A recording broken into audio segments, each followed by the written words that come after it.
நான்வெஜ்ஜில் மீனுன்னு சொன்னாலே எல்லாருக்குமே ரொம்ப பிடிக்கும்.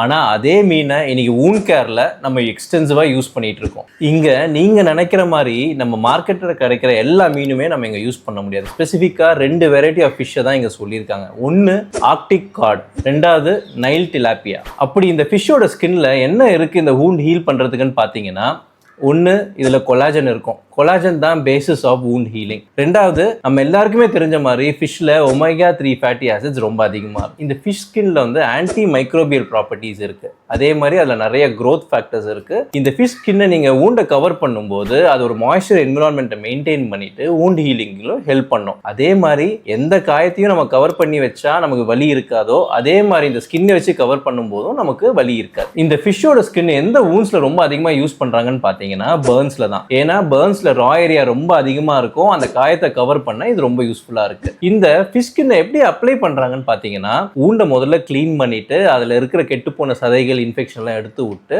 அப்புறம் இந்த ஃபிஷ் ஸ்கின் அது மேலே வச்சுட்டு ஸ்டேபிள் பண்ணிடுவாங்க. ஸோ இந்த ட்ரெஸ்ஸிங் அப்ளை பண்ண அப்புறம் அதை ரிமூவ் பண்ணுமான்னு பார்த்தீங்கன்னா அப்படி இல்லை. மார்க்கெட்டில் 2 வெரைட்டிஸ் இருக்கு. ஒரு வெரைட்டி அதுவாக அப்சர்வ் ஆகிடும், நம்ம ரிமூவ் பண்ண தேவையில்லை. இன்னொரு வெரைட்டி இட் இஸ் நான் அப்சர்வபிள், நம்ம ரிமூவ் பண்ணணும். இந்த ட்ரெஸ்ஸிங் யாருக்கு அப்ளை பண்ணக்கூடாதுன்னு பார்த்தீங்கன்னா, அப்ளை பண்ணிட்டு யாருக்காச்சும் மைல்டு அலர்ஜி இல்லை இச்சிங்ஸ் வந்துருச்சுன்னா அவங்க இந்த ட்ரெஸ்ஸிங்கில் ப்ரொசீட் பண்ணக்கூடாது. மீனுங்கிறது சாப்பிட்றதுக்கு மட்டும் இல்லை, வூண்ட் கேர்லையும் யூஸ் பண்ணிட்டு இருக்கோம்.